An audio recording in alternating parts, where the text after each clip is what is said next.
Oke, kita mulai. Ini saya akan sedikit memperkenalkan terkait electronic resources. Di sini teman-teman ada yang pernah mendengar istilah electronic resources enggak? Ayo. Belum ya, Mas? Belum ada yang pernah dengar ya? Belum. Ya, Mas. Kalau ada tak suruh memberikan definisi.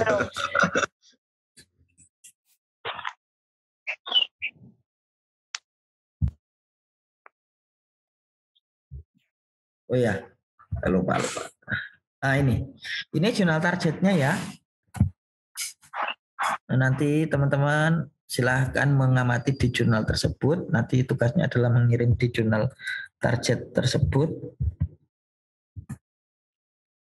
Ini misalnya Mbak Ragil di Hutagogia, Mas Miftah di Almahara, Mas Faik di Hutagogia, Mbak Nurita di Manajeria, terus Mbak Alma di Golden Age, Yunita di Hutagogia, dan seterusnya ini. Pak Dwi Safitri di Golden Age, Mas Didan di JTCRI, nanti bisa dilihat jurnalnya di jurnal di Fakultas Ilmu Tarbiyah ya.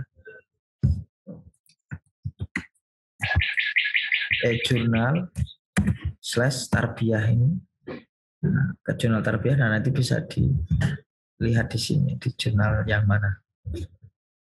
Oke. Nah, nanti teman-teman akan fokus ke jurnal-jurnal target ini. Di Nurjana ini JPM aja. Ini JPM aja. Kemudian Mbak Isna ini Hutagogia. Kalau Mas Diki nanti komunikasi ke Pak Zainal ya, karena Pak Zainal langsung yang kemarin akan mengarahkan ya. Kemudian Mbak Nila di Hutagogia, Mas Lutfi di Manajeria, Mbak Yosi di EduLab, dan seterusnya. Oke. Seperti itu jurnal targetnya. Nanti ini akan saya share di grup. Nanti akan saya share di grup biar bisa teman-teman cermati.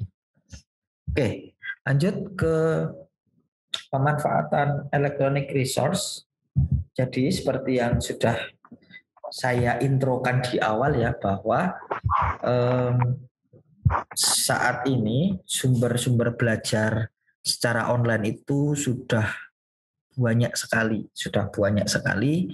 Kalau dulu orang menulis artikel itu harus membaca buku tebal-tebal, harus mencari ke perpustakaan, datang ke perpustakaan atau toko buku misalnya, dan lain sebagainya. Nah, sekarang untuk menulis karya ilmiah sudah tidak seribet itu. Sekarang dengan adanya dunia internet, dunia maya, kita sudah bisa mendapatkan, mengakses sumber-sumber belajar elektronik atau yang kemudian orang sebut dengan electronic resources, sumber-sumber belajar elektronik. Kemudian disingkat lebih lagi e-resources. Nah, e-resources merupakan sumber informasi yang dikemas dalam bentuk elektronik atau digital. Jadi pokoknya apa saja yang berupa bentuk digital dan itu bisa menjadi sumber informasi akademik, maka dia disebut electronic resource. Nah, electronic resource. Bentuknya apa saja sih? Bentuknya secara umum ini ada 4 ya. Secara umum ada 4. Yang pertama adalah electronic book atau e-book. Mungkin teman-teman sudah cukup familiar lah ya dengan e-book ini. Kalau yang tahu Amazon nanti ada Kindle ya, alat yang biasa buat baca online gitu. Nah, kemudian ada e-journal, tentu teman-teman juga mungkin beberapa sudah cukup familiar dengan e-journal atau online journal gitu ya, electronic journal. Nah, kemudian bentuk lain e-resource itu misalnya CD-ROM database, itu biasanya dikembangkan oleh perpustakaan. Namun sepertinya kalau di perpustakaan UIN CD-ROM database ini sudah tidak begitu dikembangkan ya, karena CD-ROM sudah tidak familiar ya. Flash disk saja sudah bergiga-giga atau bahkan lebih memudahkan lagi online. Nah, kemudian ada juga digital repository, yakni berupa skripsi, skripsi, tesis, disertasi, pidato ilmiah, laporan penelitian. Nah, ini biasanya dimiliki oleh perpustakaan atau dikelola oleh perpustakaan. Nah, sebenarnya apa sih kegunaan ini semua? Sebenarnya ini. Jadi di dalam proses akademik kita ngomongnya agak filosofis sedikit lah ya. Dalam konteks akademik, sumber belajar elektronik ini gunanya ialah untuk komunikasi ilmiah. Jadi sebenarnya jurnal itu adalah bentuk komunikasi antara satu akademisi dengan akademisi yang lain. Jurnal itu kan kalau teman-teman terjemahkan ke bahasa Inggris itu kan artinya perjalanan gitu kan ya. Nah, ada juga yang memaknai jurnal itu ya kayak buku diari sebenarnya. Jadi logika dasarnya kalau sejarahnya ya bahwa teman-teman di sini ada yang suka nulis diari nggak? Diari bukan diari. Diari, buku diari. Ada yang suka nulis buku diari nggak? Waktu kecil. Halo. Mbak Yosi, suka nulis nggak?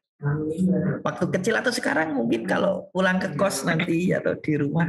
Dulu zaman SMP, Pak. Pak, zaman SMP suka nulis.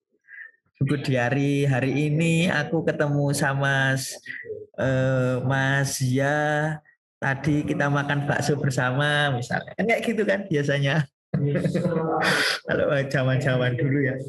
Terus tukeran pakai binder, terus beli yang warna-warni, terus karena temennya warnanya lain, terus tukeran-tukeran kayak gitu. Masih ingat teman-teman? Terus minta ngisi CV ngisiin CV Mifa minuman favorit apa, aku masih ingat sekali dulu waktu SD. Nah, seperti itu ya, itu namanya buku diari ya, benar kan ya, buku diari. Nah itu jadi kan buku diari itu kan catatan perjalanan hidup kita sebagai ya manusia biasanya, kita mencatat perjalanan hidup selama hari ini ngapain. Nah, sama juga sebenarnya dengan jurnal. Sebenarnya logika dasar atau sejarah jurnal itu awalnya ialah catatan-catatan yang dilakukan oleh para ilmuwan, oleh para peneliti, para akademisi, scholar untuk mencatat apa saja yang selama ini dia lakukan atau yang selama ini dia amati atau selama ini dia pikirkan, ya dia catat itu.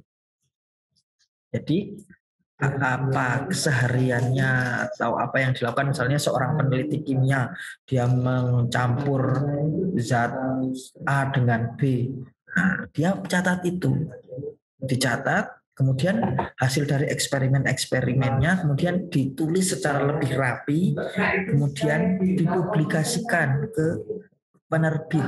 Karena saat itu kan kalau dulu sistemnya sistemnya itu kalau saya baca di buku The Handbook of Journal, saya pernah baca salah satu buku. Itu nanti kalau yang save nomor saya dulu, saya ceritakan di status saya.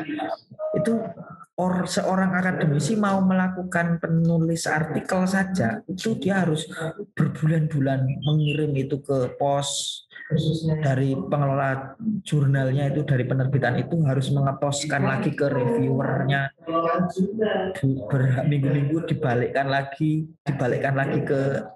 ke editornya, dari editor diberikan ke autornya, penulisnya, itu berbulan-bulan.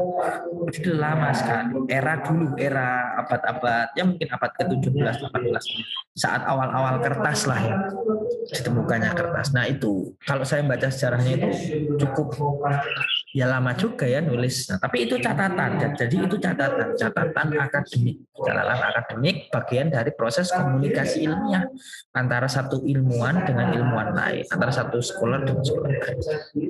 Nah, tadi tujuannya karya tulis ini sebuah sistem penelitian yang dibuat untuk dan nanti di dalamnya dievaluasi kualitasnya ya, dievaluasi kualitasnya ya dengan direview tadi itu disebarluaskan ke komunitas ilmiah. Nah, komunitas ilmiah itu ya kumpulan-kumpulan ilmiah di satu bidang tertentu, tapi kemudian dalam sejarahnya komunitas ilmiah ini membuat sebuah alat yang memudahkan namanya indeksasi. Nanti jadi ketemu Scopus, nanti jadi ketemu Google Scholar, Arjuna yang nanti akan ini sesi ini akan saya contohkan. Nah, ini bagian dari proses penyebarluasan di komunitas ilmiah. Nah, dan akan digunakan di masa depan. Nah, itu bentuk-bentuknya bisa jurnal peer review atau list serve elektronik, itu email atau email elektronik seperti itu. Nah, jadi itu intinya tujuan dari pengelolaan jurnal. Kembali lagi ke sini. Nah, langsung saja ya, bentuk-bentuk dari electronic resource ini itu ada banyak, tapi saya membaginya menjadi 4 atau dibaginya menjadi 4. Dan secara umum kalau di jurnal ini, khususnya di jurnal ya, kita bagi menjadi 2 model bisnisnya, yakni ada yang menggunakan model bisnis on close access dan open access. Jadi ada 2 model bisnis publikasi ilmiah khususnya di jurnal, dan tentu juga di e-book dan lainnya. Tapi kita akan spesifik ngomong di jurnal. Nah, yang open access dan close access. Open access namanya juga open, artinya terbuka, artinya bisa didapatkan secara gratis dan tentu boleh disebarluaskan ya, karena sifatnya juga sudah open access. Dan close access berbayar dan tidak boleh, bukannya tidak boleh disebarluaskan, tapi agak cenderung untuk kalangan internal, karena kan yang bisa mengakses hanya yang sudah mensubscribe dalam pengertian membayar di jurnal-jurnal close access itu. Nah, ini model bisnis publikasi ilmiah. Nah, secara umum ada 2 ini, open access dan close access. Nah, nanti kita akan bareng-bareng lah praktik mengakses yang open access ini, dan nanti ada sedikit tips and trick untuk mengakses yang close access ini. Oke, lanjutnya ini dulu. Nah, di dalam model publikasi open access itu terbagi menjadi 2. Ini untuk pengetahuan teman-teman saja lah ya, untuk pengetahuan saja. Yang pertama ialah gold dan green. Ada 2 secara umum. Sebenarnya nanti kalau lebih rigid lagi, nah kalau di Scopus dibagi menjadi brown, ada lagi lebih banyak lagi. Tapi yang paling sering digunakan itu 2 ini, gold dan green. Apa perbedaannya Mas, gold dan green? Gold open access, jadi itu penulis dapat memilih antara lisensi pengguna komersial dan non komersial. Jadi kalau dengan gold, publikasi yang sudah dilakukan itu bisa diperjualbelikan, bisa juga tidak, bisa bersifat komersil atau tidak komersil, bisa memilih kalau di gold. Nah, kalau green itu naskah yang diterima harus melampirkan lisensi non komersil, NC itu CC-BY NC non komersil. Artinya kalau yang green itu hanya bisa non komersil, dia tidak boleh dikomersilkan sebenarnya. Kemudian kalau di gold, biaya akses, biaya dari proses manajemen publikasi ya, dibayarkan oleh penulis atau atas nama mereka, misalnya oleh lembaga atau oleh penyandang dana. Jadi biaya pempublikasi itu diberikan oleh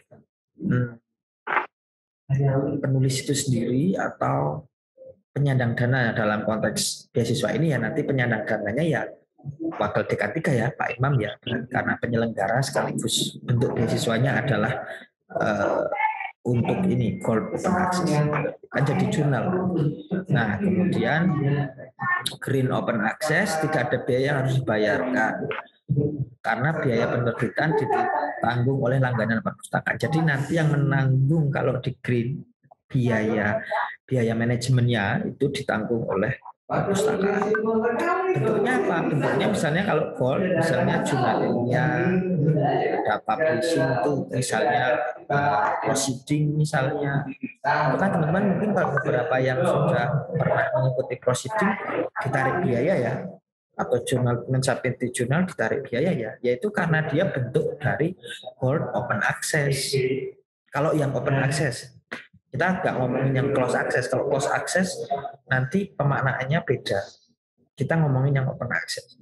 Gold open access, jadi misalnya jurnal atau proceeding, biasanya ada beberapa jurnal yang boleh melakukan komersil, artinya ditarik biaya, atau non komersil non komersil itu maksudnya gini, komersil itu untuk jurnal yang sudah terbit itu apakah bisa di buku teksnya atau online-nya itu bisa diperjualbelikan atau tidak.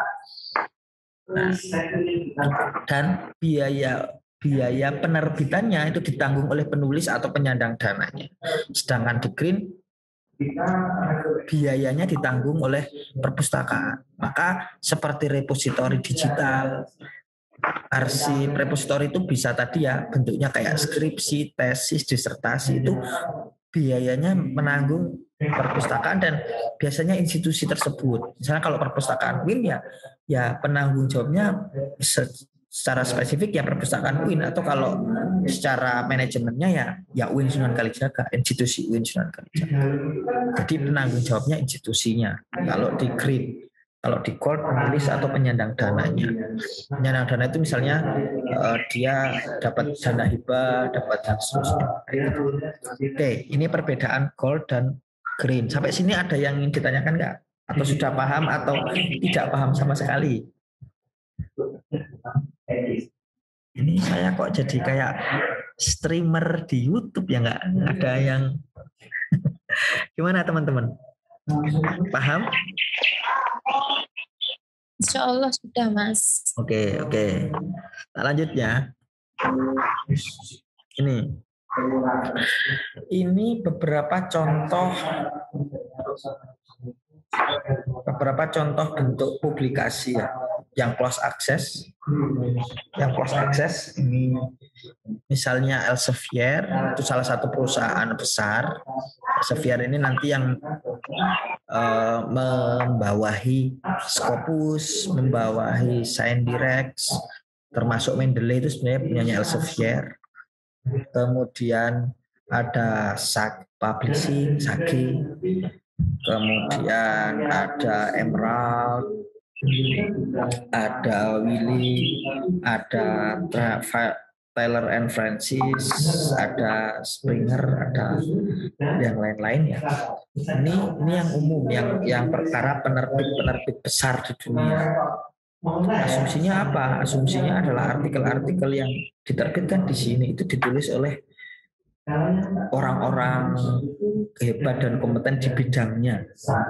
Nanti sebenarnya secara lebih spesifik antar publishing ini karakternya kayak gimana itu ada di tesis saya sebenarnya. Saya kan tesisnya ngomong tentang electronic resource. Jadi kalau Willy itu karakternya jurnal-jurnal yang di dalamnya seperti apa. Misalnya Emerald itu lebih banyak ke kajian-kajian manajemen. Kemudian kalau ScienceDirect itu namanya juga sains, maka kajian-kajiannya di ScienceDirect banyak banget yang sifatnya sains, yang ilmu sosial agak sedikit kurang. Ya ada sih, cuma nggak sebanyak yang lain.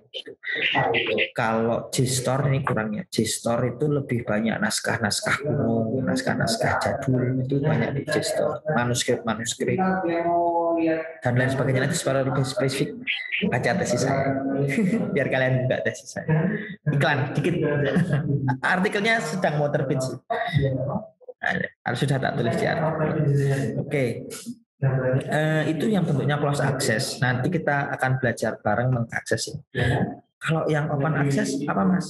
Yang open access, nah ini nyampur ya. Kali ini nyampur, ada ProQuest. Sebenarnya pun maksudnya gini, sebenarnya pun mereka ini yang close access ini sebenarnya tidak 100% close access. Ada juga artikel-artikel yang bisa diakses juga, yang dibuat open itu juga ada. Jadi mereka ada yang open access juga, menyediakan yang open access, juga tentu menyediakan yang close access. Nah, nanti kalau yang open access apa saja? Open access misalnya ini. Yang terkenal ya ini ProQuest, ini beberapa close access, ada yang open access, EBSCO, ebook ini, kemudian IP sebenarnya sudah tidak ada ya ini, saya lupa delete. Kemudian DOAJ ini open access, directory open access journal. Kemudian ada Elsevier, SignDirect, Emerald, Springer, Scopus, Sinta, Garuda dan sebagainya. Nah, ini saya lupa. Sebenarnya di dunia penerbitan itu publishing ini itu terbagi menjadi 3 ya teman-teman, terbagi menjadi 3 indeksasi. Mana ya,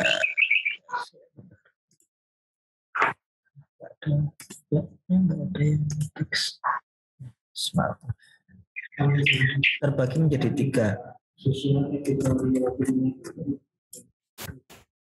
Ada 3. Yang pertama itu pengindeks rendah, pengindeks yang level rendah. Yang kedua pengindeks level sedang. Yang ketiga pengindeks level tinggi. Nah, jadi di dalam dunia indeksasi paham ya, maksudnya indeksasi itu gini, ketika teman-teman menulis artikel, kemudian artikelnya diterbitkan oleh si jurnal itu nanti kan tidak mungkin kita harus melihat satu-satu di jurnal masing-masing, kan tidak mungkin, ada jutaan jurnal di dunia. Maka caranya ialah ada lembaga pengindeks, ada pengindeks itu kayak pengepul gitulah ya, pengepulnya artikel itu biar memudahkan teman-teman mencari referensi itu. Nah, pengepulnya ini ya, saya pakai bahasa yang lebih familiar aja lah ya. Pengepulnya ini itu ada level-levelnya. Levelnya ada 3, yakni rendah, sedang, dan tinggi. Rendah itu misalnya Scholar, Google Scholar maksudnya. Google Scholar itu jenis pengindeks yang rendah. Google Scholar jenis pengindeks yang rendah. Kenapa? Karena orang akan mudah sekali mengakses Google ya. Mudah sekali mengakses Google dan setiap mudah sekali terindeks di Google, karena setiap kali sesuatu yang sifatnya online dan menggunakan sistem OCS, dia akan lebih secara beberapa minggu nanti setelah diterbitkan akan otomatis terindeks di Google Scholar. Nah, artinya kualitas artikel di dalam Google Scholar itu ya nyampur antara yang bagus dan yang kurang bagus, antara yang sampah dan yang emasnya di Google Scholar. Nah, ini misalnya contohnya Google Scholar, yang paling sering digunakan contoh Google Scholar. Nah, sedangkan yang level sedang, jadi kalau Google Scholar itu tidak ada effort yang harus dilakukan oleh pengelola jurnal untuk mengupload, mengindeks. Maka kita sebagai penulis akan bisa mendapatkan hampir semua referensi yang online. Nah, di Google Scholar. Tapi ya konsekuensinya ada artikel yang bagus, ada yang tidak, ada yang sesuai dengan penelitian kita atau artikel tulisan kita, ada yang tidak. Nah, kemudian pengindeks level sedang. Pengindeks level sedang itu mengindeks yang mensyaratkan si pengelola jurnalnya untuk mendaftar di pengindeks tersebut. meskipun tanpa melalui tanpa melalui seleksi-seleksi yang ketat lah, hanya seleksi manajerial saja, seleksi administratif saja. Misalnya itu DOAJ. Nanti kita satu-satu coba lihat. Misalnya Garuda, misalnya Dimension, apalagi ya, dan lain-lain lah. Nanti ada di PPT ini, nanti tak kirim. Dan lain-lain. DOAJ, Garuda, Dimension, dan lain-lain. Moraref.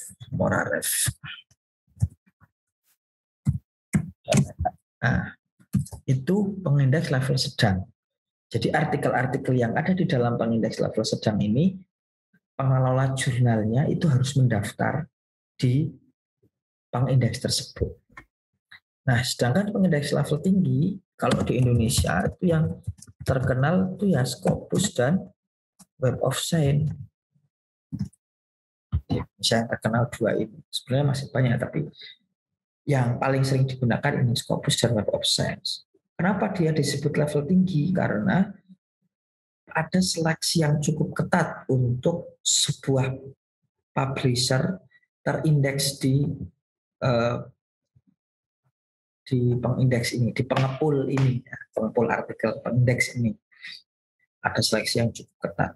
Maka dengan asumsi itu, maka kualitas artikel yang ada di pengindeks level tinggi ini relatif terjaga dibanding yang sedang, apalagi yang rendah. Oke, sampai di sini dulu. Ada yang bingung atau yang ditanyakan nggak?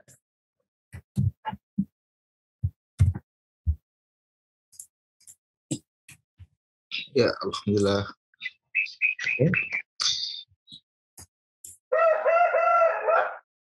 Oke. Ya, itu ayamnya terkokok.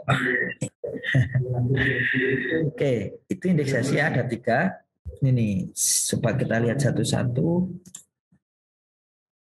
Ini data-datanya, misalnya Elsevier itu ada 3.000, tapi sebenarnya ini sudah lebih dari ini ya. Ini data sudah tahun berapa dulu nih saya ambil? Dalam 2018. Nah, ini Emerald yang open access ini ya, misalnya DOAJ, OASPA. Ini kalau yang pengindeks miliknya Ristek BRIN, miliknya Kemenristek itu Garuda, ristekdikti.go.id. Sedangkan miliknya Kemenag itu moraref.kemenag.go.id. Jadi kalau yang ini Moraref ini nanti akan banyak artikel-artikel terkait kajian Islamic Studies ya, meskipun juga kajian sainsnya juga banyak juga. Gitu. Garuda, Ristek BRIN. Kalau scholar mungkin teman-teman juga sudah tahu lah ya. Jadi setelah mengikuti kegiatan ini, setidaknya nanti teman-teman ketika mencari referensi jurnal, referensinya itu setidak-tidaknya itu pakainya Google Scholar, tapi tidak menggunakan Google secara umum ya, biar referensi yang teman-teman kutip itu setidaknya jenis referensi ilmiah karena sudah terindeks setidaknya di Google Scholar. Meskipun demikian ya tentu akan lebih bagus jika teman-teman menggunakan pengindeks yang level menengah bahkan yang tinggi. Kualitas penelitiannya nanti akan lebih meningkat, kualitas artikelnya akan lebih meningkat. Oke, ada juga Sinta. Kalau Sinta ini lebih ke web untuk sistem informasi ilmiah di Indonesia. Nanti persebaran jurnalnya mana, kemudian ketersebaran autor dan lain sebagainya ada di sini. Nah, oke, misalnya ini ada juga oapen.org. ada Intersopen, ada DOA Books dan lain-lain ini. Nah, ini kalau mencari buku bisa lewat sini b-ok.cc. OATD ini Open Access, mana tadi OATD? OATD Open Access Thesis and Dissertation. Nah, ini kalau teman-teman mau nyari tesis dan disertasi terbuka online. Ini Ethos Electronic Thesis Online. Ada Springer tadi ya. Sciendirex, Francis and Taylor. Oke. Nah, oke, seperti itu. Sampai di sini dulu. Ada yang ditanyakan nggak? Paham ya? Oke. Nah, selanjutnya saya akan mengenalkan teknik searching ya.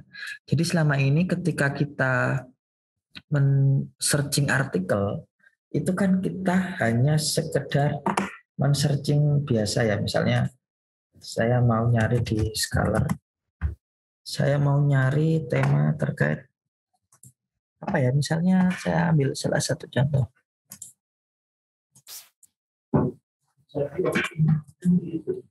Apa ya, pendidikan karakter era digital misalnya. Karakter era digital. Nah, jika saya mengutip menggunakan mencari menggunakan Google Scholar dengan kata kunci pendidikan karakter di era digital, maka kita akan menemukan sekitar 25.000 hasil. Banyak sekali. Ada 25.000 hasil dan tidak mungkin kita bisa mengakses semuanya. Seingat saya kalau di Google Scholar itu maksimal ngambil itu 1.000 artikel yang muncul pertama. Jadi tidak mungkin juga kita bisa mengakses ke 25.000 itu.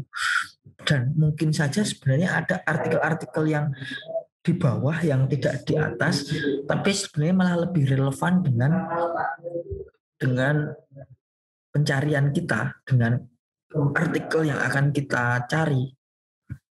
Nah, maka caranya ialah dengan menspesifikkan pencarian kita dengan teknik-teknik pencarian.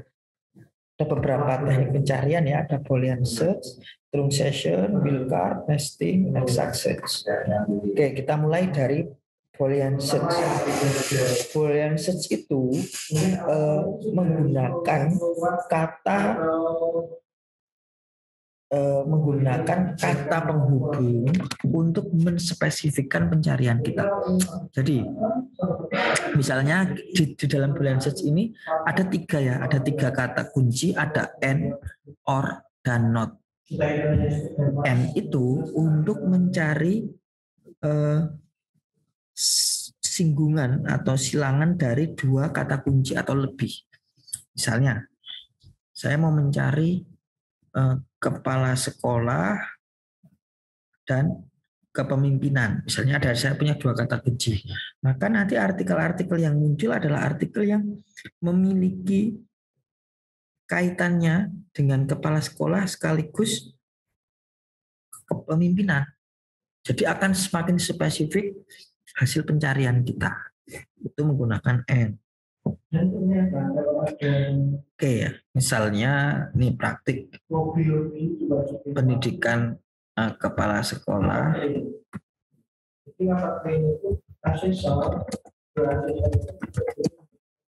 And kepemimpinan. Ini dulu ya. Ada 1115.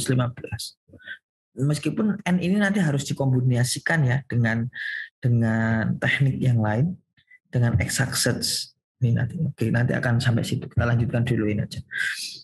Boolean search ada and, ada or, ada not. Kalau or itu dari 2 kata kunci tersebut semuanya masuk dalam pencarian kita. Or itu biasanya digunakan untuk digunakan untuk apa namanya? Mengakumulasi kalimat-kalimat yang maknanya sama, yang sama maknanya, yang makna apa? Makna yang sama gitu ya. Misalnya dua kalimat yang sama itu maknanya apa ya? Misalnya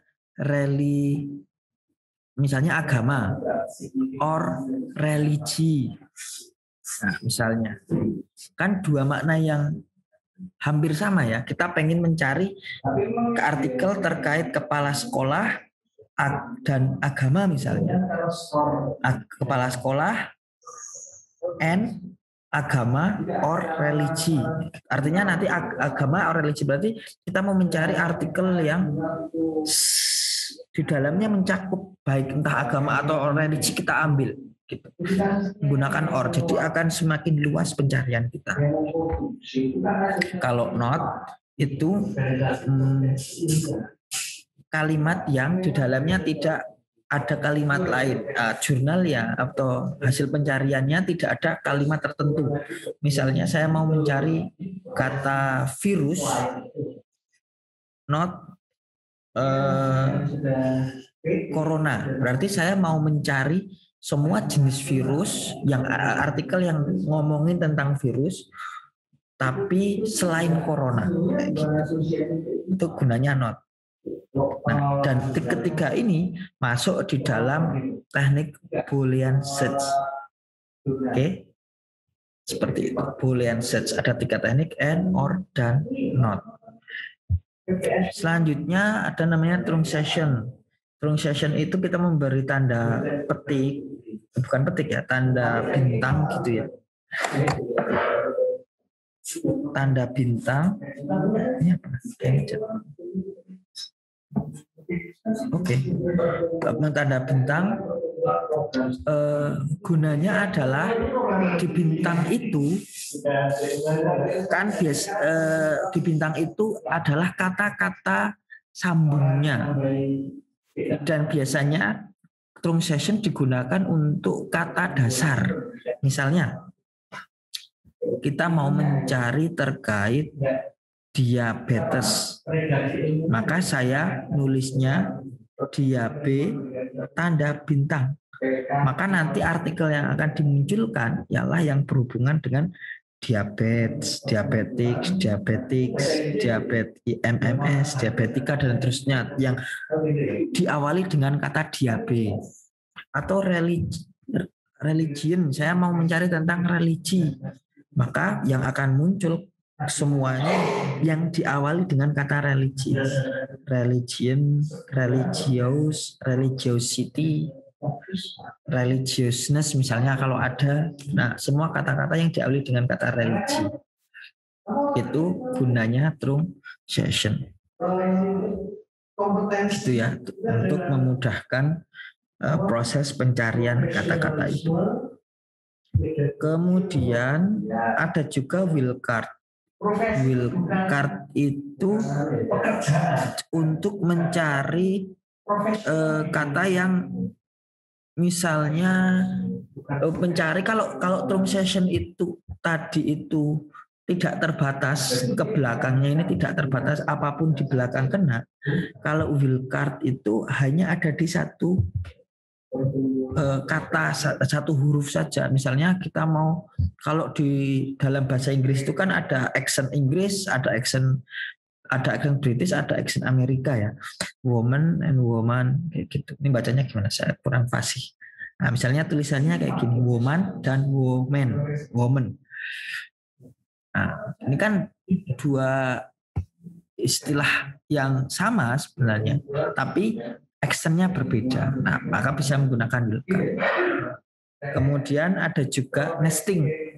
Nesting itu menggunakan algoritma atau menggunakan rumus-rumus matematika, menggunakan operasi plus, minus, dan kurung buka, kurung tutup.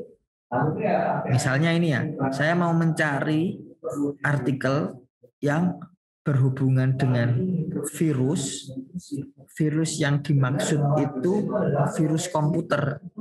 Kan plus ini sama dengan tanda N-nya di Boolean search, sama dengan ini. Ini nesting ini. Saya mau mencari artikel terkait virus, yang virus itu virus berhubungan dengan komputer, tapi virus yang mau saya cari itu selain Trojan. Virus-virus di komputer kan kalau teman-teman mungkin pernah tahu ada Trojan, ada macam-macam ya. Saya kok lupa, saya dulu pernah dikit baca Trojan, apa itu, dan lain-lain lah ya. Ada selain Trojan. Saya mau mencari virus atau virus plus manusia minus corona misalnya. Saya mau mencari virus yang virus ini maksudnya berhubungan dengan manusia, tapi selain corona misalnya kayak gitu. Itu menggunakan nesting, menggunakan algoritma matematika. Nah, gunanya kurung buka kurung tutup itu apa? Untuk proses pencarian awal. Kan kalau teman-teman belajar matematika dulu kan kurung buka dan kurung tutup itu kan proses mengawalkan langkah. Ya, yang ada di dalam kurung itu yang dilakukan pertama. Itu gunanya nesting ini. Nah, dan ada juga exact search. Exact search itu menggunakan tanda petik 2. Gunanya bahwa kalimat ini adalah satu frasa yang tidak bisa dipecah-pecah. Kepala sekolah ya kepala sekolah, nyari artikel yang kalimat yang kata kepala dan sekolah itu bergandengan kayak gitu. Kan spesifik. Nah, jika nanti teman-teman bisa mengkombinasikan minimal kelima teknik ini, saya yakin teman-teman akan lebih mudah lagi mencari artikel yang lebih spesifik yang sesuai dengan artikel teman-teman. Oke, misalnya ini ya, kita praktik satu-satu. Dimulai dari exact search. Saya mau mencari kata kepala sekolah. Kalau kita hanya mencari kata kepala sekolah saja, maka akan muncul 693.000 hasil kepala sekolah. Tapi jika saya memberikan tanda petik gini, ada 250.000 artikel terkait kepala sekolah. Terkait kepala sekolah yang spesifik kata kepala sekolah itu lebih spesifik jika menggunakan exact search ini. Oke, saya mau pakai boolean and kepemimpinan. Ada 57.000 artikel yang berhubungan dengan kepemimpinan, atau N ini mau saya ganti plus. Nah, 57.000 kata kepala sekolah berhubungan dengan kepemimpinan. Saya mau kepemimpinannya yang kepemimpinan transformatif. Dan itu adalah frasa.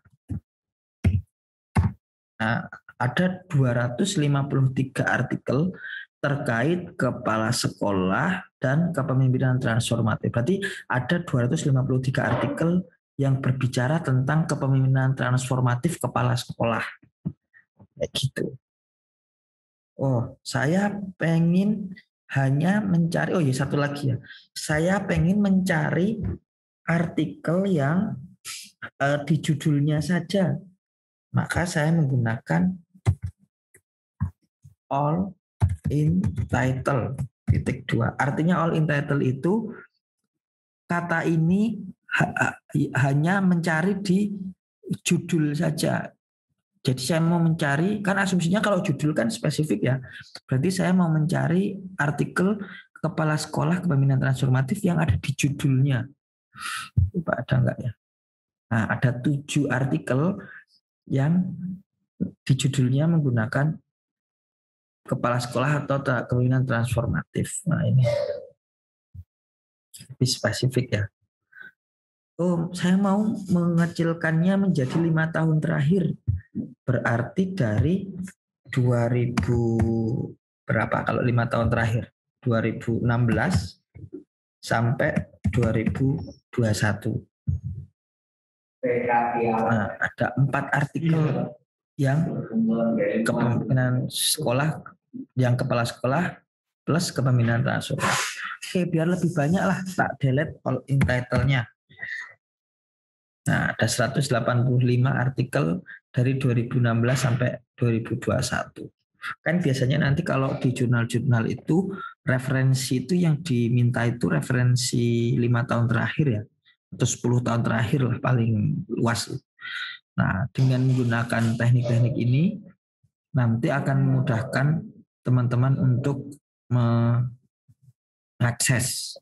mencari kayak gitu. Oke, ini biar aku terus yang ngomong, saya pengen ada salah satu teman yang praktik. Siapa ini yang bisa mau praktik? Ayo share screen. Buka Word, nanti saya ajari teknik membangun kata kunci yang lebih spesifik.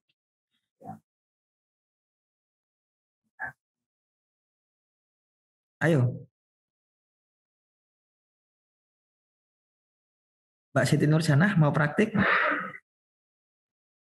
Ayo share screen.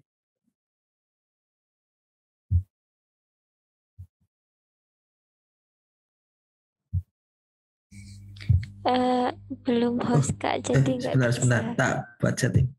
Nah, sudah.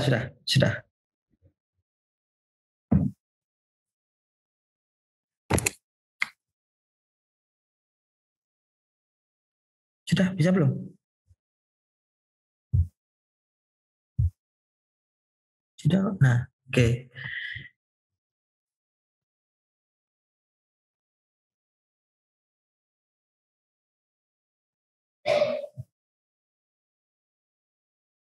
Nah, oke, coba buka praktik ya, buka Google Scholar.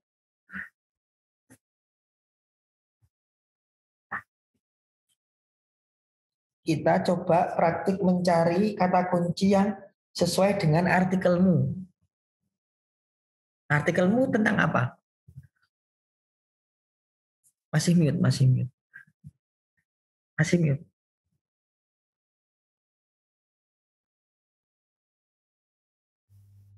Budaya religius Kak.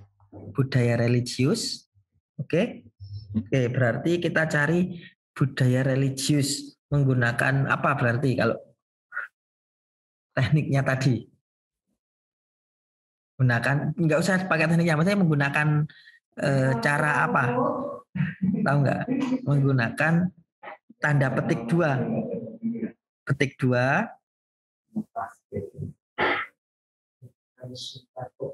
Budaya religius. Biar spesifik ya. Budaya religius. Mana?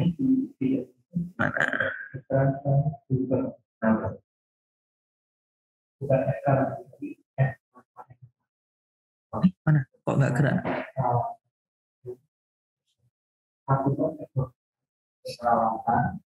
Sinyalnya susah Kak. Gak apa-apa.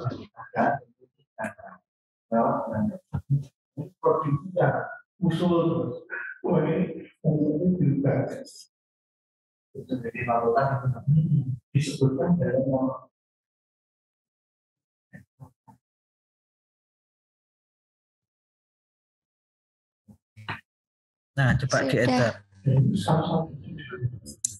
Gak apa-apa.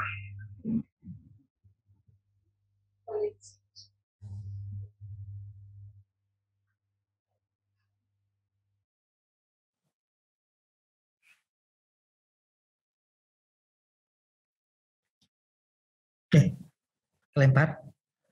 Gak apa-apa. Koneksinya susah. Oke, gak apa-apa.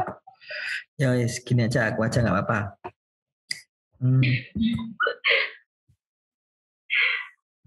Jadi gini, aku aja yang ngetik gak apa-apa wis. Kita coba menggunakan berbagai macam teknik tadi biar pencariannya jadi lebih spesifik.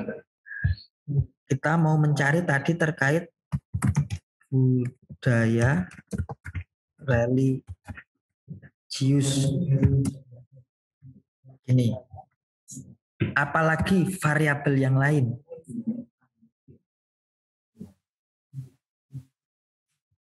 Di artikelmu tadi itu.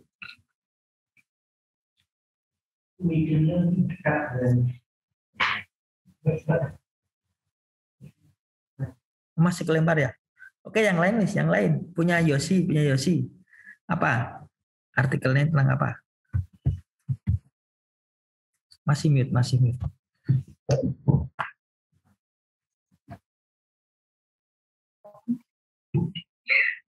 Tentang perilaku hidup bersih dan sehat. Perilaku hidup bersih dan sehat. Ini sebuah frasa kan ya? Biasanya kan frasanya kayak gini kan ya? Oke. Variabel lain di artikel itu apa?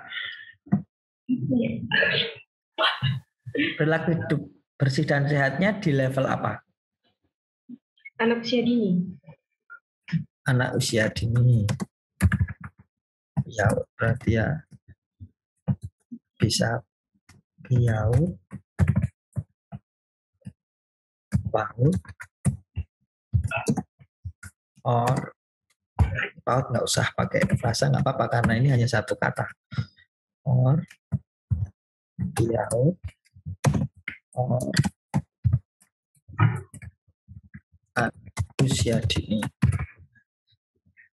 Ini paham nggak ya? Paham kan ya maksudnya? Ya.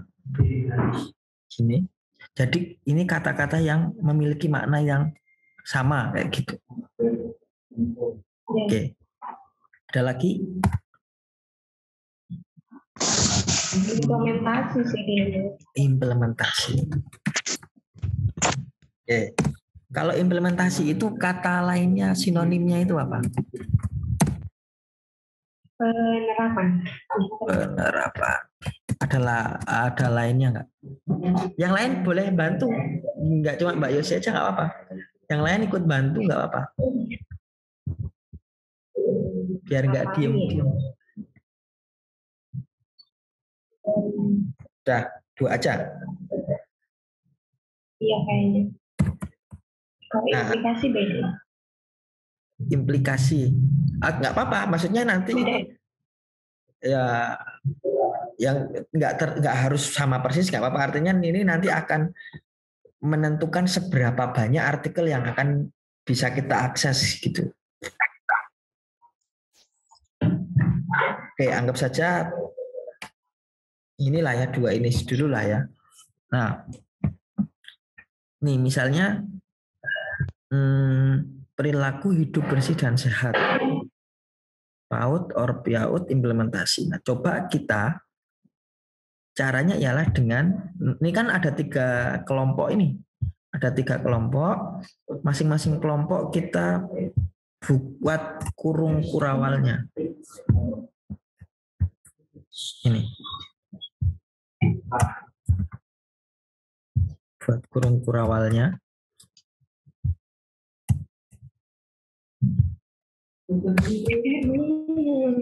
Enggak jalan punya suara dong. Oke, kalau sudah, kemudian antar kelompok ini kita gabung dengan kata N. Kita gabung dengan kata N. Jadi gini ya. Jadi kita akan mencari kata tentang perilaku hidup bersih dan sehat yang berhubungan dengan anak usia dini, yang berhubungan dengan implementasinya atau penerapannya. Coba kita copy, kita masukkan ke Google. Ada 741 artikel terkait ini yang dimulai dari secara rentang tahun 2016 sampai 2021. Misalnya kalau saya pengen nambah all in title, yang dicari hanya di title-nya saja. Oh, tidak ada. Kalau all in title tidak bisa, maka kita bisa menggunakan in title. Nah, ada 75 artikel yang terkait dengan apa namanya, perilaku hidup sehat anak usia dini. Kan ada banyak kan? Nah, 75 artikel ini kan nanti kalau bisa dijadikan referensi kan sudah cukup. Nah, tapi kan kita pengennya juga menggunakan referensi-referensi yang dari luar, tidak hanya yang berbahasa Indonesia. Maka kita bisa menggunakan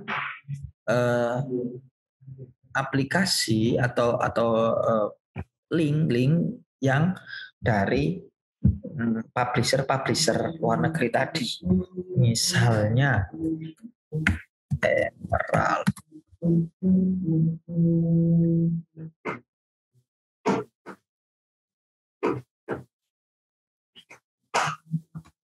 Misalnya Emerald ya.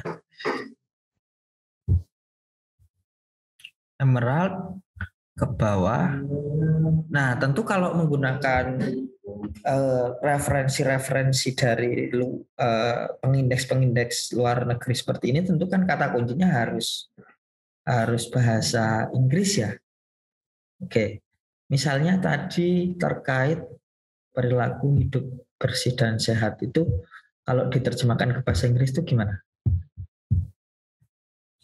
Apa istilahnya?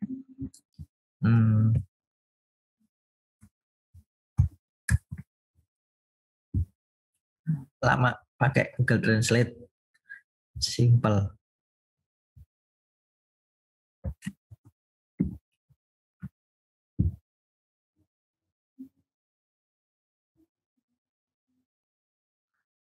Nih pakai ini aja. Clean and healthy life.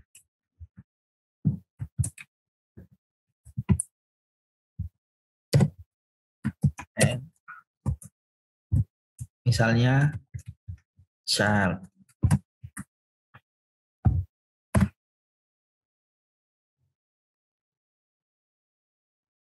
Ini terkait perilaku hidup sehat dan anak.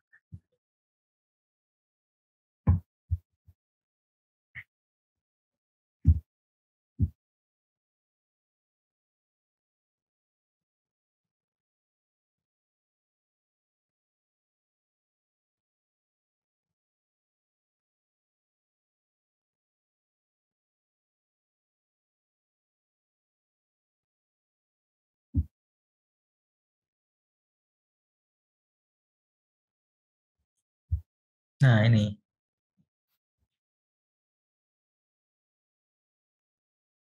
Ada satu ini.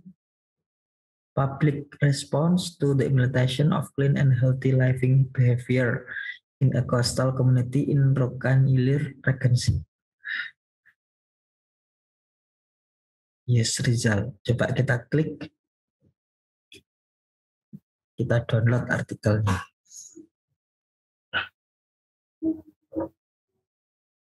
Save aja. Ini. Tapi ini mana? Ini nggak ada tempat downloadnya.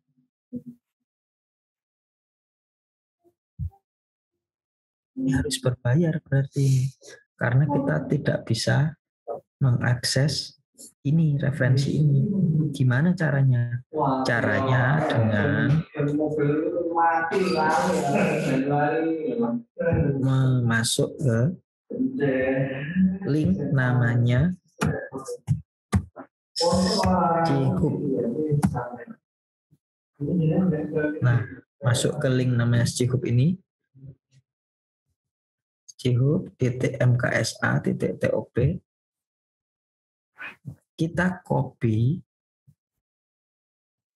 DOI dari artikel tersebut. Copy. Kita paste. Klik open. Dan tara, Nah, kita sudah bisa mengakses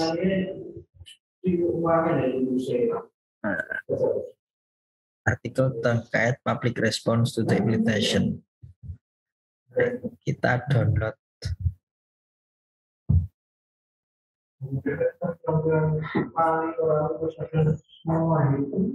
JGR ya kodenya tadi. Nah, kita download, kita buka.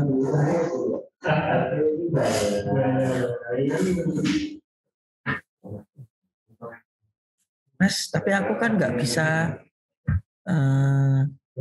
bisa apa namanya bahasa Inggris ya. Bahasa Inggris saya jelek, Mas. Halo, suara saya masuk nggak? Masuk kok, Mas. Oke. Mungkin karena ini ya sinyal di tempat saya. Oke. Tapi kok ternyata saya tidak bisa bahasa Inggris ini. Gimana caranya? Diakali saja. Pakai Google terjemahan. Baca lewat dokumen. Ini kita pilih Inggris ke Indonesia. Jelajahi komputer. Kita pilih artikel tadi. Klik open. Terjemahkan.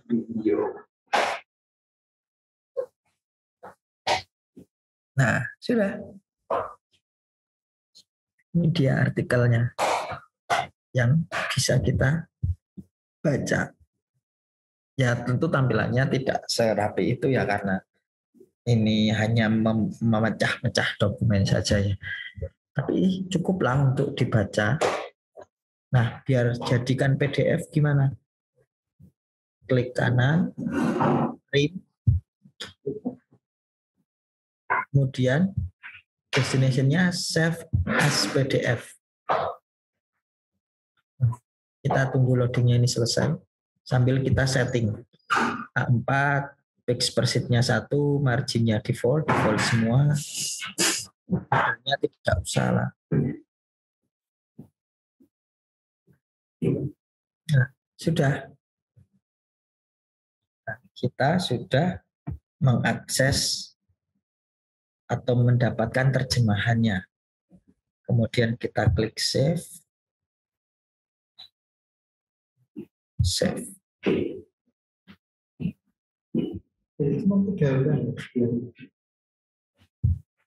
Kita lihat hasilnya. Terjemahan tadi.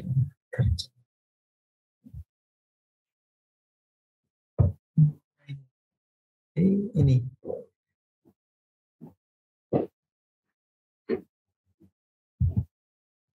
Artikel yang sudah kita terjemahkan tadi itu. Bisa dibaca. Dan nanti diambil untuk dikutip bagian-bagiannya. Misalnya ada teknik lain juga sebenarnya, misalnya kita convert terlebih dahulu artikel ini ke Word dulu. Jadi PDF to Word online. Misalnya saya milih inilah, I love PDF ini yang biasa saya gunakan. Pilih filenya. JG tadi ini ya, artikel yang barusan di-download. Kita konversikan ke Word dulu.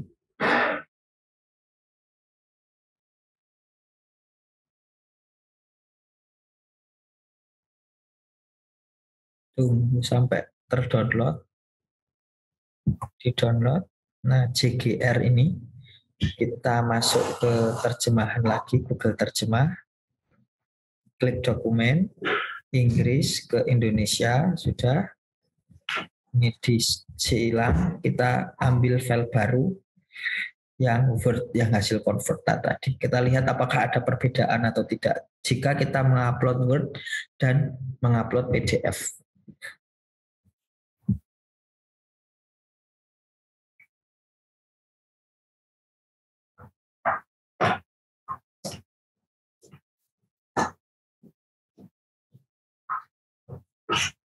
Ini lebih tertata pakai Word ya, malah pakai PDF ya malah ya. Kalau pakai Word jadi lebih hancur.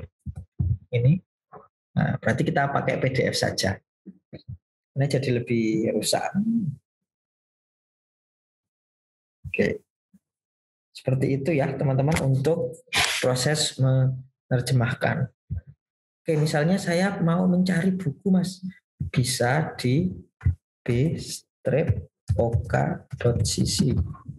Tentu buku-buku yang ada di dalam link ini, buku-buku ini ya, buku-buku online ya, buku-buku bahasa Inggris ya, dan buku-buku induk biasanya. Saya mau mencari artikel terkait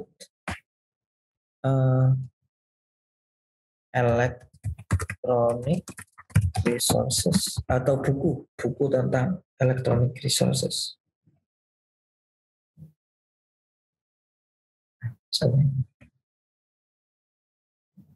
Atau buku tentang apa, wes? Mata kuliahnya. Siapa? Coba. Mata kuliahnya Siti Nurjana apa? Sekarang lagi kuliah tentang apa? Filsafat dong, Kak. Filsafat apa? Hah? Filsafat ilmu. Filsafat ilmu itu filosofi. The handbook. Inggrisnya benar nggak sih? Saya takut salah. Nah, ini misalnya the Oxford Handbook of Islamic Philosophy. Coba ya. Islamic filosofinya dari Oxford ini. Tak download.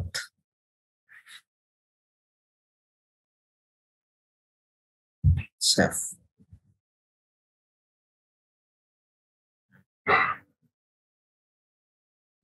Ini bisa jadi referensi makalah-makalah teman-teman juga nanti ketika buat tugas.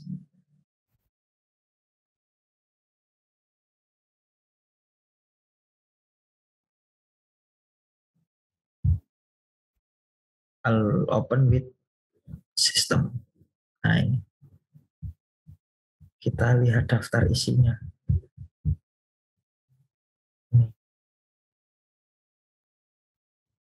Aristoteles, Al-Kindi, Al-Razi, Ibnu Masaras, Al-Farabi, Ibnu Sina, misalnya ini ya, Al-Ghazali. Nah, nanti bisa teman-teman nyari referensi-referensi buku induk. Kalau misalnya bingung, Mas, aku tuh bingung nyari buku induknya apa? Ketik aja buku induk filsafat ilmu. Tapi kebanyakan bahasa Indonesia ya. Handbook.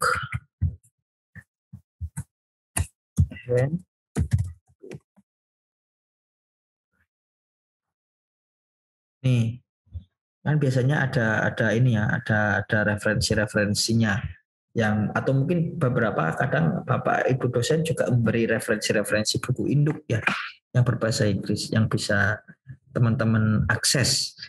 Jadi kualitas bacaannya itu meningkat gitu.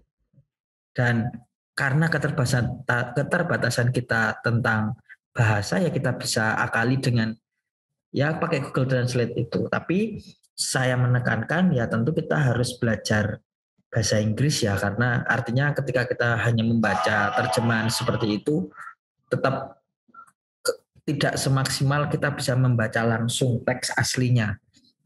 Tetap akan lebih maksimal membaca teks aslinya. Tapi setidak-tidaknya kita bisa membaca yang versi bahasa Inggrisnya. Misalnya saya mau baca ini aja lah, beberapa halaman aja ini. Introduction halaman 16 sampai sini aja. Sampai 18. Ekstrak. 16 sampai 18. Ekstrak. Nah, ini introduction tadi itu. Dan nanti teman-teman bisa memotong sendiri ya, misalnya mau membaca di bagian tertentu saja.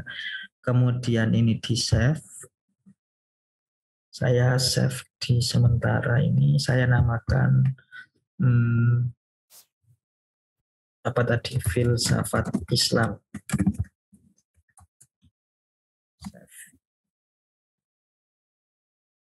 Oke, coba saya masukkan ke Google Translate tadi ini.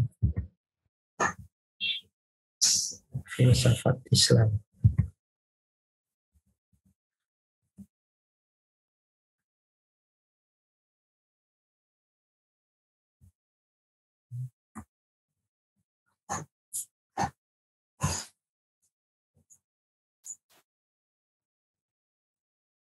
Nah, ya tentu kalau teman-teman membacanya harus berpikir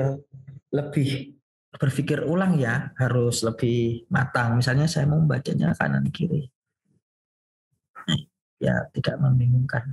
Nah, akan lebih enak jika teman-teman membaca teks aslinya, bahasa Inggrisnya. Sambil nanti kalau tidak paham baru melihat terjemahannya. Seperti ini. The study of Islamic philosophy as a new and extreme. Jadi kalau masih awal-awal kayak gini masih mudah kok.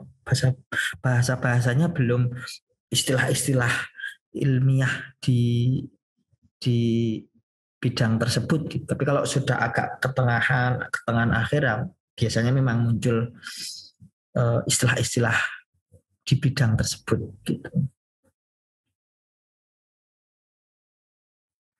Nah, narasi besar. Nah, ini tif karena ini kepotong ya. Kepotong, tif ini dianggap satu kata. Kekurangannya itu. Iya, setidaknya cukuplah untuk membantu teman-teman membaca referensi-referensi luar. Artinya jika kemudian ini bisa teman-teman maksimalkan, ya pengetahuan teman-teman lebih luas, lebih referensi-referensi yang bisa diakses, dibaca itu sudah ya referensi yang juga dibaca oleh teman-teman kita yang kuliah di Oxford kan berarti. Ya bedanya mereka bisa memahaminya lebih detail, mereka ketemu dosennya langsung di sana. Tapi setidaknya kita sama levelnya akhirnya dengan bule-bule itu kita sama levelnya. Kita mencoba menuju ke arah sana, menyamakan diri levelnya dengan bule-bule itu. Kayak gitu. Oke, sampai di sini ada yang ditanyakan nggak?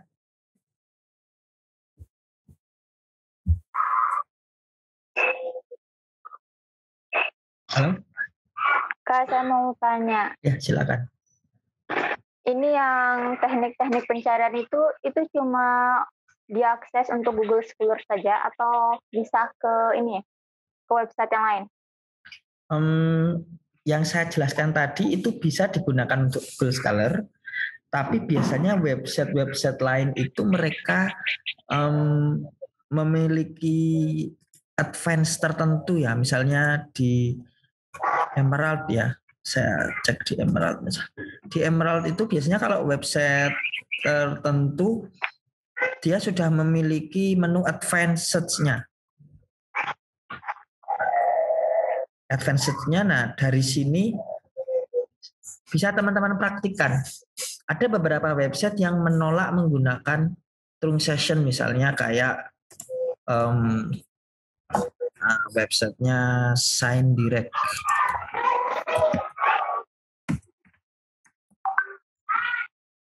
Misalnya Sign Direct, saya mau mencari terkait religi. Nah, kemudian saya kasih tanda bintang. Saya tidak tahu apakah kalau ini sudah berhasil berarti sudah berubah. Terakhir sih saya tidak bisa.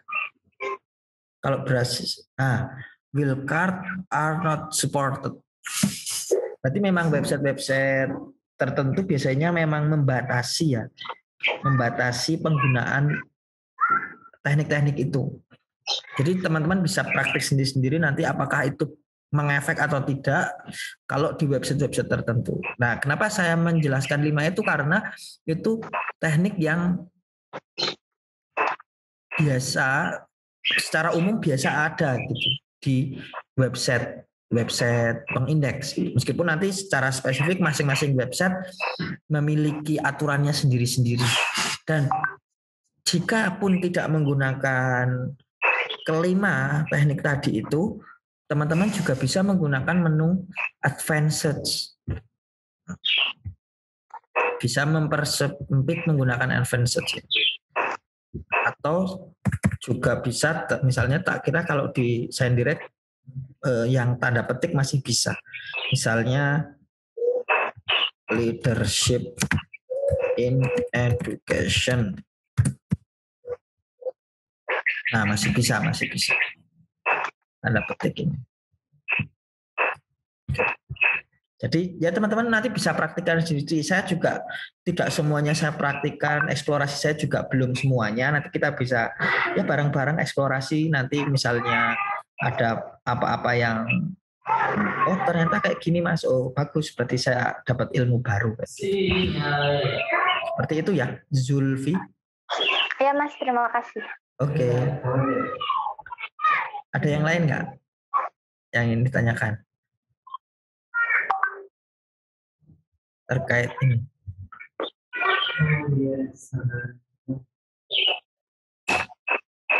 Terkait penggunaan electronic resource. Nanti kalau teman-teman mau mencari buku selain di ini ya, Bstrap OK tadi itu, yang sepertinya sekarang larinya sudah ke link yang berbeda, karena memang terkadang kayak gitu berubah-berubah ya. Teman-teman juga bisa mencari buku di LibGen, Library Genesis. Ini induknya ada di sini.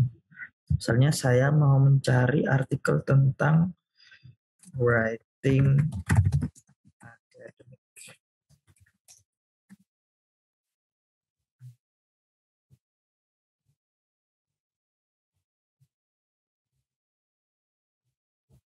Academic writing.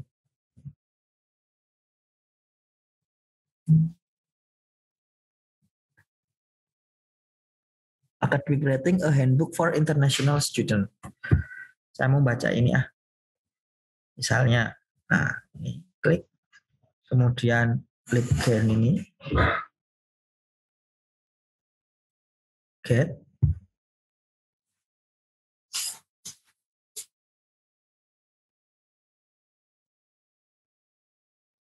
ya butuh koneksi yang lumayan ya karena download beberapa puluh mega, tapi ya nyari wifi juga cukup di warung kopi atau di tempat tongkrongan atau tethering juga sepertinya cukup. Sistem viewer kita lihat, nah ini bukunya. Apa aja sih daftar isinya?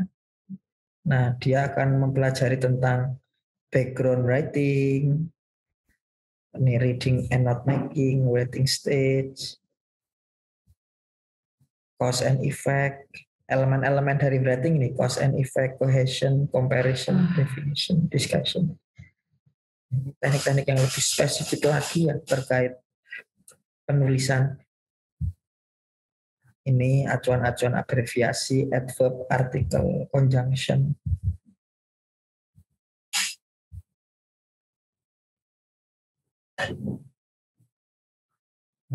Academic writing is designed for anybody who is studying or planning to study at English. Ini bisa. Nah, dan nanti teman-teman butuh buku tentang apa, bisa download juga di situ. Sambil ya sekalian sambil menulis atau sambil meningkatkan referensi bacaan, mencari tugas-tugas kuliah, bisa dilakukan. Oke, ada yang ingin ditanyakan lagi? Tethering kan? Ini kita gantian ya kabelnya. Aku gampang nanti ke sana. Iya. Oke. Mungkin satu lagi ya, tak kasih ini Paris or publish or perish. Ini jadi ada aplikasi atau software ya. Ini software yang memudahkan kita untuk memanen referensi-referensi. Nah, di sini nanti kita bisa Scopus, Crossref, Google Scholar, PubMed, Academic, Microsoft Academic. Misalnya saya mau praktek di Google Scholar, Saya mau mencari tadi terkait kepala sekolah plus kepemimpinan transformatif. Kemudian saya batasi dari 2019 sampai 2021. Klik search. Oh, nggak ada yang titelnya ini. Berarti ini kan berarti kalau yang titelnya ini dari tahun ini ke ini, dari 2019 sampai 2021 tidak ada. Maka coba saya pindah dari titel ke keyword. Nah, ada 105.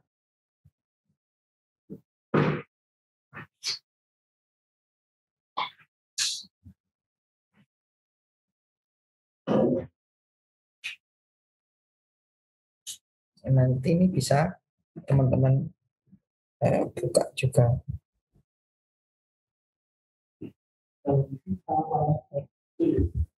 Double klik, maka akan lari ke jurnalnya.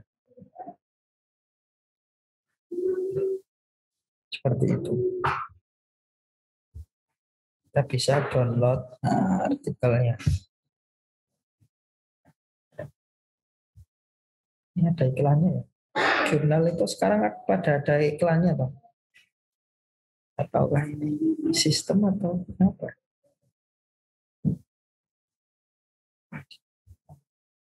Bisa dapat jadi bahan. Kalau mau mencarinya lewat software lewatnya bisa publish or parsing, publish or perish. Teman-teman bisa install juga parsing, publish or perish. Nah ini. Klik, kemudian pilih download. Download for Windows. Nah, download ini. Kalau mau di-download terus diinstal seperti biasanya, maka akan muncul seperti ini. Oke? Seperti itu. Ada yang ditanyakan nggak? Kalau di library Genesis tuh buku bahasa Inggris aja ya, Kak? Kalau buku-buku bahasa Indonesia beberapa di PDF drive kalau saya. Di mana? PDF drive. PDF. Nah ini.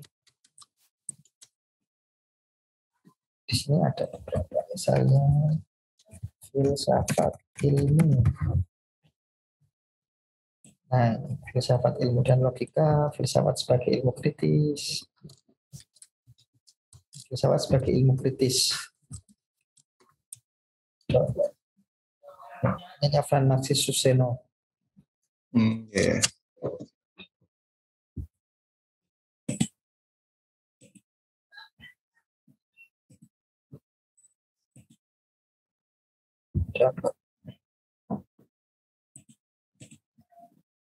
Save.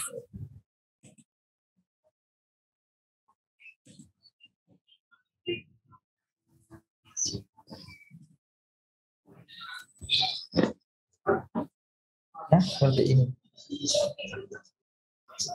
Nah, mudah sekali bukan mencari referensi-referensi. Bisa dicetak, tapi ya jangan diperjualbelikan ya. Tidak bagus. Ya untuk konsumsi sendiri tidak apa. Yeah. Seperti itu teman-teman.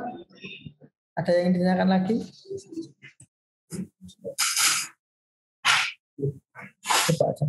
Itu kayaknya Putus itu kabel. Hah? Ada yang putus itu. Nggak bisa. Ini aja Mas, aku udah selesai juga. Oke, seperti itu ya.